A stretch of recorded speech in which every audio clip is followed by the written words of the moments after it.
Next, Reb Tuvia will lead everybody in the song, One Day. This is a song where the refrain is on the top of the page. I think it's page 5. It's written by Antisemitism. It speaks about a time, one day. It speaks about a time, one day, when there won't be any more wars. People will care about one another. And that's what we're all here for tonight, to think about that and to pray for that time when there's love in the air instead of hatred and peace instead of warfare. Sometimes I lay under the moon and thank God I'm breathing. Then I pray, take me soon, 'cause I am here for a reason. Sometimes in my tears I drown, but I never let it get me down. So when negativity surrounds, I know someday it'll all turn around, because all my life I've been waiting for, I've been praying for the people to say that we don't wanna fight no more. There'll be no more wars, and children will play. One day, one day, one day. Put your fingers up in the air. One day, one day, one day.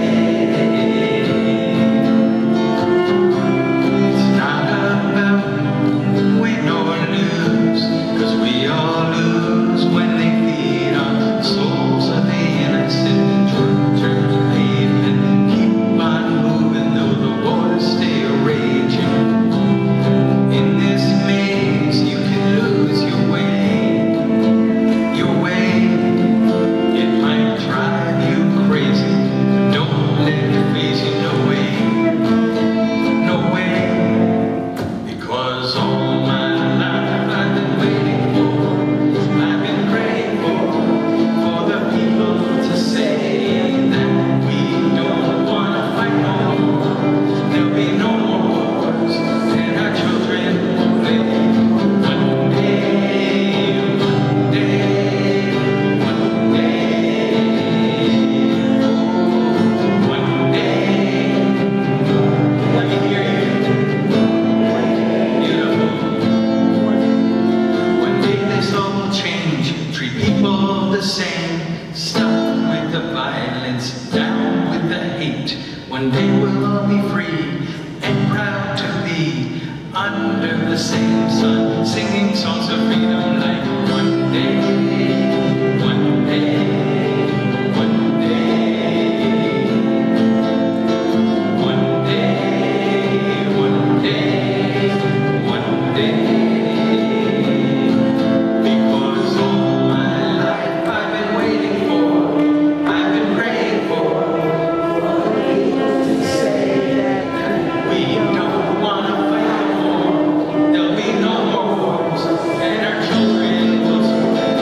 One day, one day, one day. One day, one day, one day. Keep it going, let me hear everybody. One day, one day, one more time. One day, one day, one day.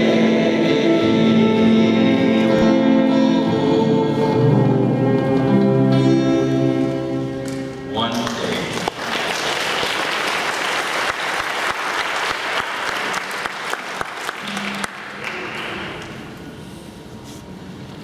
I guess 2 years ago, when I was on the school board with my wife and we were judging a science fair, we ran into this bubbly, excited, curious young woman who was also judging the event that day, and that is Rosalind Franklin. So I will read her bio. Rosalind Franklin is a proud daughter of Sonia and John Franklin, two unlikely survivors of World War II. Her mother survived concentration camps in Nazi Europe, including Auschwitz. Her father survived Nagasaki atomic bomb as a prisoner of war in Japan.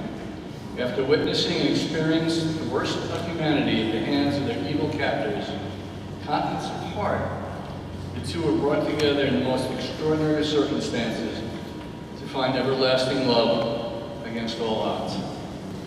Rosalind tells her parents' unforgettable story in a book she wrote and a multimedia presentation she delivers to diverse audiences, entitled Meant to Be, to give people of all ages and backgrounds an opportunity to, one, learn about the dangers of prejudice and discrimination and what today's rising hate and anti-Semitism can lead to if we don't stop it, and two, to embrace the greater spirit of interfaith, interracial tolerance, respect, community, and peace, so needed in our world today. And lastly, to be inspired by our parents' remarkable example of faith and strength of the human spirit, overcoming adversity and triumphing over tragedy. Rosalind.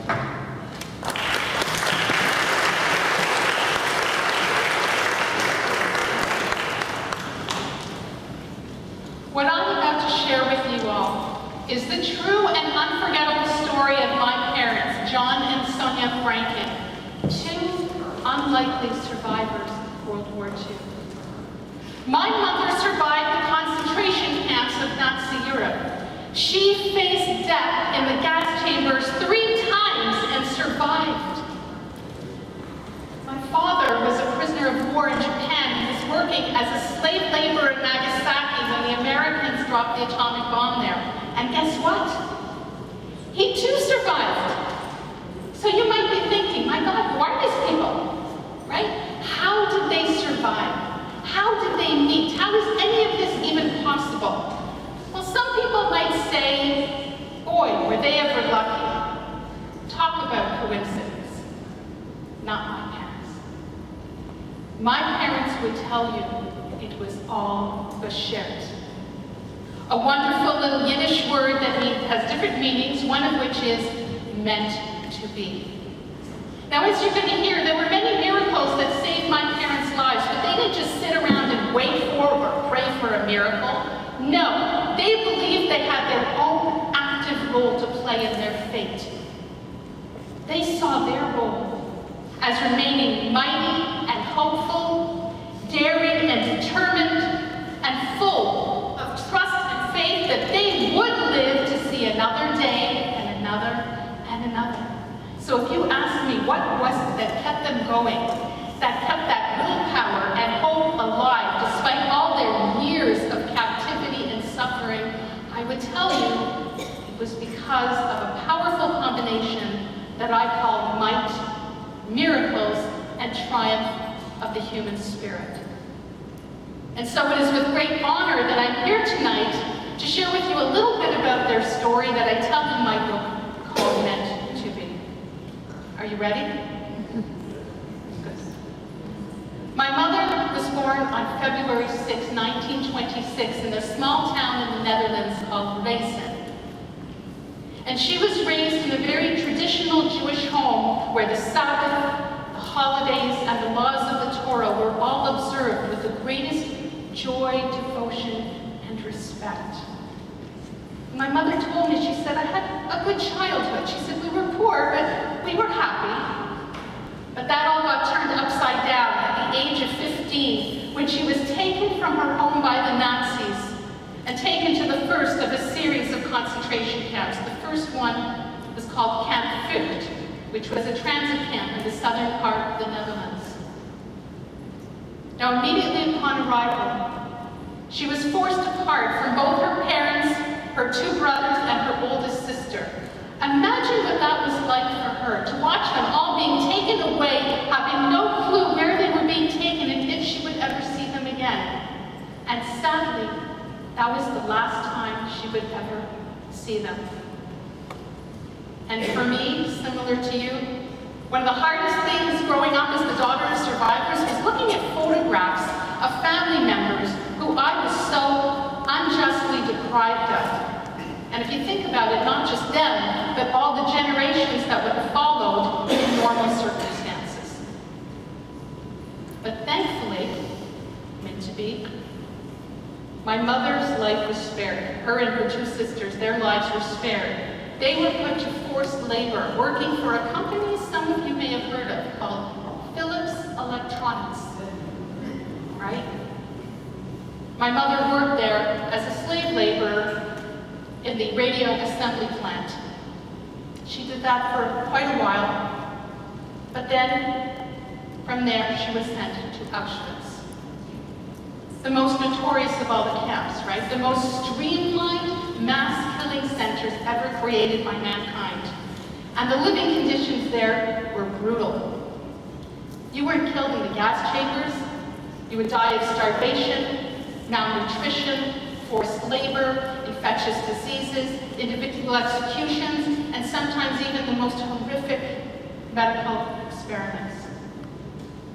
And it was here at Auschwitz where my mother was put through what they call the dehumanization process, where she was registered with a tattooed number on her arm, and she became number 78491, much like the branding of an animal, right? And my mother was interviewed once about her wartime experiences and asked about that number on her arm and said, "Why do you keep it? Why don't you have it removed?" A lot of survivors actually did have their tattooed number removed. But my mother said, "Are you kidding? I won't take it off." She said that this way people can see that it's true, that it really happened, because some people say it never happened. Nothing burned my mother more than hearing from these Holocaust deniers, who we know still exist among us today, who say the whole thing was a hoax. Never happened. It's all one big lie, right? Now, I mentioned at the start that 3 times my mother faced death in the gas chambers and survived. Is anybody here curious how that happened? Good, because I'm going to tell you.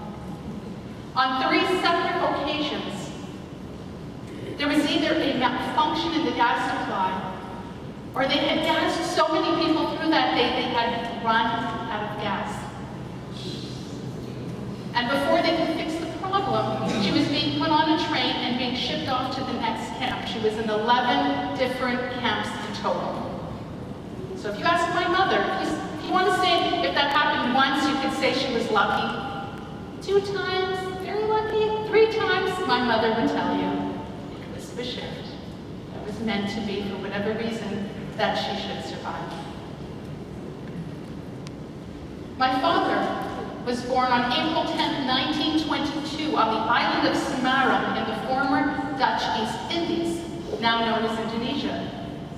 His parents were Dutch Jews from Amsterdam who moved to the Dutch East Indies for a better life, as a lot of Dutch people did at the time.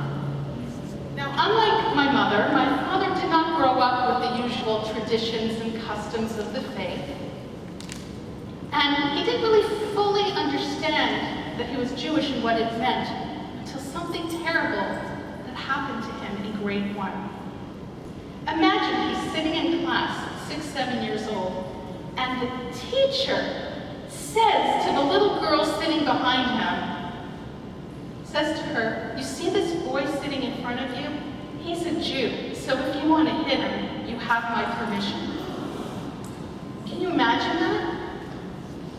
So when my father told me this story, he said he couldn't understand. Why would this little girl want to hit him if he didn't do anything wrong to her, bad to her? He didn't hurt her. And why would she want to hit him because he's a Jew? He didn't understand. And it was only years later, of course, as he grew up, where he understood that at 6, 7 years old, that was his very first vile taste of anti-Semitism. Fast forward to age 18. My dad gets drafted into the Dutch Navy Air Force as an aircraft mechanic trainee. And only months later, while still in boot camp, he gets captured at sea by the Japanese to become a prisoner of war. And he was a prisoner of war for the next 3.5 years. First, he was taken to the island of Makassar in Indonesia, where he first experienced torture, starvation, malnutrition, witnessing the death and murder of his fellow POWs. And he was there as a forced laborer for about 9 months, and then was sent to Nagasaki, where he worked as a slave laborer in the shipyards. And then, 3 months before the end of the war, my father gets transferred to work in the coal mines. In the coal mines. Guess where my father was when the bomb fell on Nagasaki? He was hundreds of meters underground in the coal mines. It saved his life. So of course he would tell you it was meant to be. Meant to be. After the war, my mother moved back to Amsterdam, where she got a job working in a nursing home. The Joodse Invalide was a Jewish nursing home where she worked as a nurse's aide for the sick and elderly. And my father had actually immigrated to Montreal, Canada, because after his Navy contract ended in 1951, after being sent to Amsterdam, couldn't find any work as an airplane mechanic in Amsterdam, gets a job in Montreal, Canada. So now they're rebuilding their lives, but they're longing to find their true love, but not having a lot of luck in the love department, where they are, until finally this woman named Mrs. van der Velde. She became the matchmaker. She was a mutual friend of my parents, worked in Amsterdam with my mother in the nursing home, knew my father, and basically wrote a letter to my father in Canada, wrote to him in Dutch, and said something along the lines of, "John, have I got a girl for you?" And that's how it began. And over the next 3 months, my parents fell in love by writing letters and exchanging photos. And after my mom passed away, guess what I found? I found all their love letters, and I translated them all, beautiful letters. And I would take the letters to my father in his nursing home. Imagine, he's 90 in a wheelchair, and I'm reading him the letters, and he says to me, "I wrote that?" And I said, "Yes, Dad, you wrote that." And he says, "Wow, I didn't know I was so romantic." After 3 months of this, my father goes to Amsterdam, they meet face to face. They knew there was no turning back. They were meant to be together forever when they got married.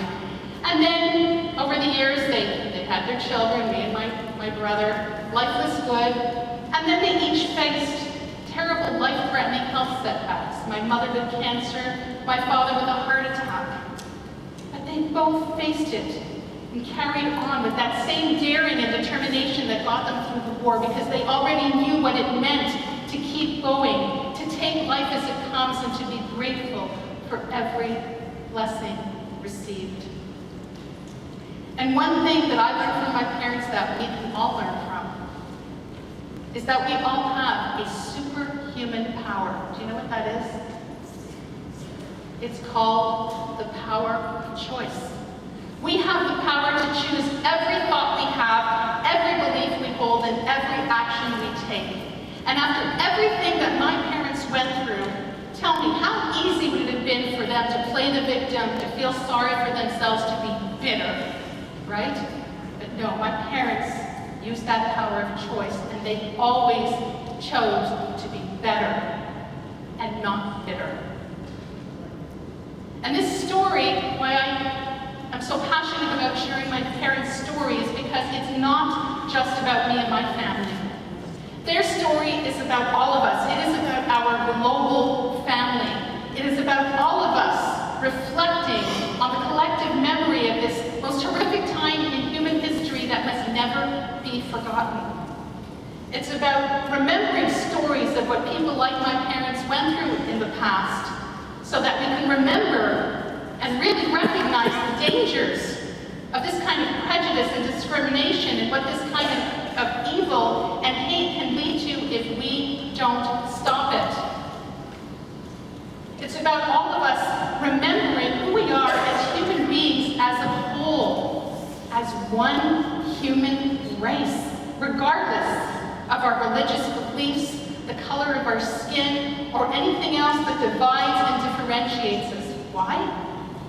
So we could live with tolerance instead of terrorism, with more kindness and compassion instead of all this killing and chaos, with more harmony instead of hate. And my father told me an amazing story that supports this point so beautifully. He says that toward the end of the war, he had lost so much weight and his health had deteriorated so badly that he didn't know how much longer he could keep fighting, keep going. And he was really getting scared, getting down on himself. But he did something that I believe was very strong. He reached out for help and support for his fellow POWs. And he said, there we sat in a circle. We talked about willpower and trust in God, that God would take care of everything. But then what he said that impacted me the most is he said, then we sat in a circle together and we prayed together. He said, there we were, a Jew next to a Christian, next to a Muslim, one with dark skin, one with light skin. He said, none of that mattered. He said, we were all the same. We just wanted to survive and we wanted our freedom. We didn't care what the person next to us looked like, the color of their skin, or who they were praying to. None of that mattered. There was nobody right and the other wrong, or one better than the other. He said, we all treated each other with dignity and respect. Dignity and respect. Why is that so difficult? Why can't we be like this little group of prisoners of war sitting together? What else needs to happen? What's it going to take for all of us to wake up and start making better choices, using that power of choice, and start choosing better in terms of how we think, what we believe, and how we act towards one another? Are we just going to sit back, do nothing, say nothing, and wait or pray for a miracle? Like my parents said, that's not good enough. They said we all have our own active role to play in our fate. And I believe our role for each of us is to uphold the values that I'm talking about, to make that choice, to be better, to be that person of higher moral character, and uphold the values of tolerance, of kindness, of compassion, and just treat each other with dignity and respect, because that is what I believe, what I choose to believe needs to happen, and I would look for all of us to choose that what needs to happen to ensure the possibility for a better, brighter future, because I also really do believe that a better, brighter future is also what is meant to be. Thank you.